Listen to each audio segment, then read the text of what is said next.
আসসালামু আলাইকুম viewers, welcome back to my channel. ফিরে এসেছি আবার একটি নতুন রেসিপি নিয়ে। আমাদের আজকের রেসিপি বিফ বিরিয়ানি। আজকের রেসিপিটি একটু লম্বা হবে, কারণ আমি যেভাবে বিরিয়ানিটা বানাই তারই স্টেপ বাই স্টেপ রেসিপি আপনাদের সাথে আমি শেয়ার করব। তাই চলুন শুরু করা যাক আমাদের আজকের রেসিপি বিফ বিরিয়ানি। বিরিয়ানি বানানোর জন্য এখানে আমি 500 বিফ নিয়ে নিয়েছি। আপনারা চাইলে চিকেন অথবা মাটনও নিতে পারেন। এবার আমি এটা ম্যারিনেট করব। তার জন্য 1.5 চা চামচ দিচ্ছি আদা রসুন বাটা। টক দই দিচ্ছি এখানে 3 টেবিল চামচ। কাশ্মীরি লাল লঙ্কার গুঁড়ো দিচ্ছি 1 চা চামচ। নুন দিচ্ছি স্বাদ মতো। ধনের গুঁড়ো দিচ্ছি 1 চামচ। লাল লঙ্কার গুঁড়ো দিচ্ছি 1 চামচ। বিরিয়ানির মশলা দিচ্ছি 1 চামচ। এখানে আমি জায়ফল আর জয়িত্রীকে একটু গুঁড়ো করে নিচ্ছি, সেটা দিচ্ছি 1/2 চামচ। তেজপাতা দিচ্ছি 3টে, এলাচ দিচ্ছি 1টা, লং দিচ্ছি 3টে, দালচিনি দিচ্ছি 2টো কাঁচা লঙ্কাকে এইভাবে ফাটিয়ে দিচ্ছি। পেঁয়াজকে আমি আগে থাকতে নিয়ে বেরেস্তা করে রেখেছিলাম, সেই পেঁয়াজ ভাজাটা এখন দিয়ে দিচ্ছি এর মধ্যে। আর পেঁয়াজ ভাজার তেল দিচ্ছি 3 টেবিল চামচ। এখন এই সব উপকরণ ভালো করে মাখিয়ে নিচ্ছি। বিফটা যত বেশিক্ষণ ম্যারিনেট করে রাখবেন তত এর টেস্টটা বেশি হয়। তাই আজকের বিফটা আমি ম্যারিনেট করে রাখবো 4 ঘন্টার মতো।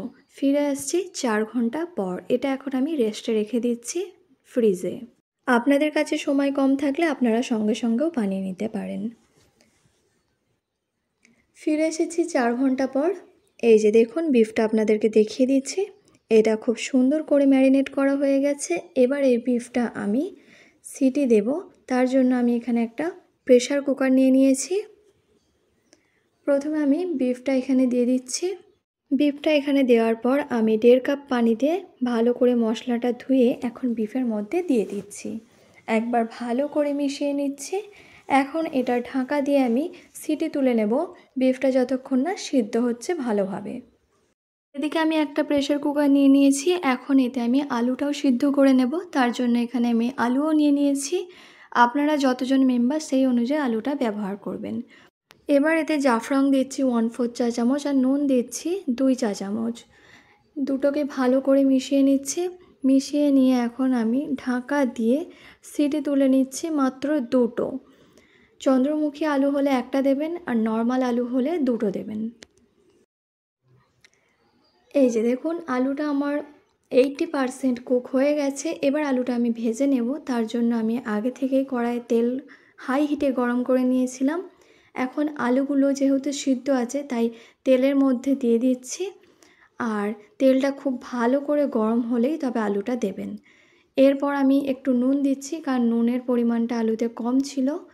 তো নুনটা দেবার পর আমি অল্প বিরিয়ানির মশলাও দিয়ে দিচ্ছি। দিয়ে আলুটা এখন ভালো করে ভেজে নিচ্ছি। এই যে দেখুন, এখানে লাল লাল করে আলুটা ভাজা হয়ে গেছে। এখন এটা আমি প্লেটের মধ্যে তুলে নিচ্ছি। এইভাবে আমি সব আলুগুলো ভেজে তুলে নেব। আলুটা এখন আমার খুব ভালো করে ভাজা হয়ে গেছে। আলুটা এখন রেডি। এদিকে আমার বিফটাও রান্না হয়ে গেছে। এই যে দেখুন, বিফটা খুব সুন্দরভাবে সিদ্ধ করে নিয়েছি, আর বিফেতে বেশি ঝোলও নেই।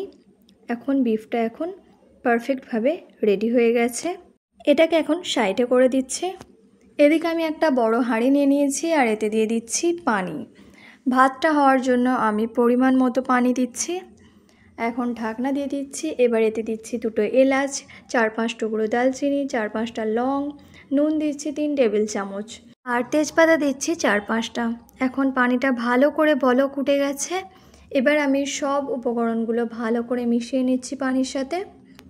পানিটা খুব ভালো করে ফুটে যাওয়ার পরই চালটা অ্যাড করবেন। এখানে আমি 500 চাল আগে থেকেই ধুয়ে ভিজিয়ে রেখেছিলাম 1 ঘন্টার জন্য। আলতো হাতে চালটা একবার ভালো করে মিশিয়ে নিচ্ছি। আর এই সময় 1 চামচ অবশ্যই ভিনেগার দেবেন, যেটা আমি পরে দিয়েছি। নুন এখানে আমি আরও 2 চামচ দিচ্ছি, কারণ পানিতে নুনটা কম লাগছিল তাই। এখানে একটা জিনিস মাথায় রাখবেন, পানিতে চড়া নুন হলে তবে ভাতে নুনটা পারফেক্ট হবে।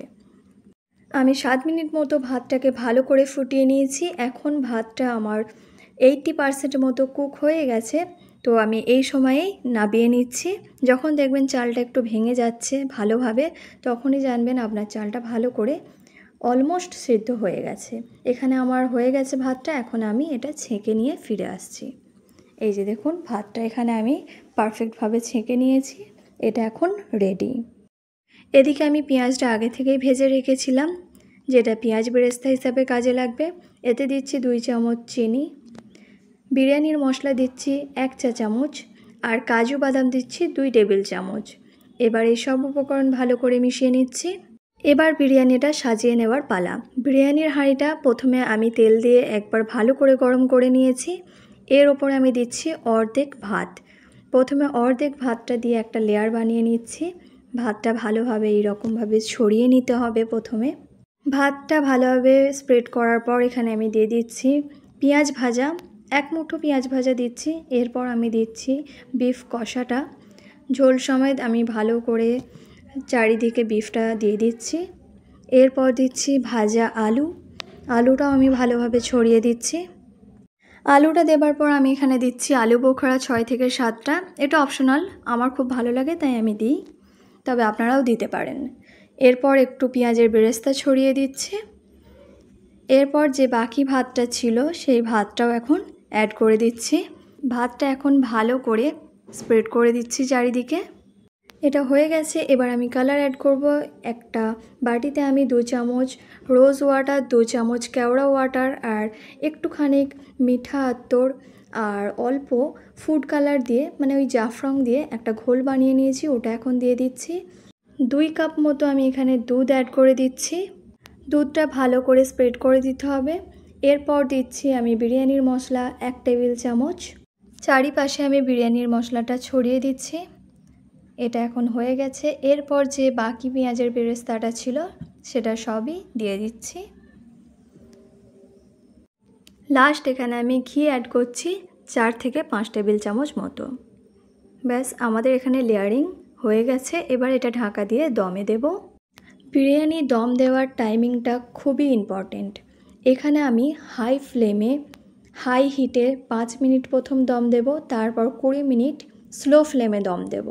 এখানে আমি একটা তাওয়া হাই হিটে গরম করে নিয়েছি আর এইভাবে আমি দম দিচ্ছি বিরিয়ানিটা। হাই ফ্লেমে 5 মিনিট আর লো ফ্লেমে 20 মিনিট, মোট 25 মিনিট দম দিয়ে নিচ্ছি। বিরিয়ানিটা এখন আমার রেডি।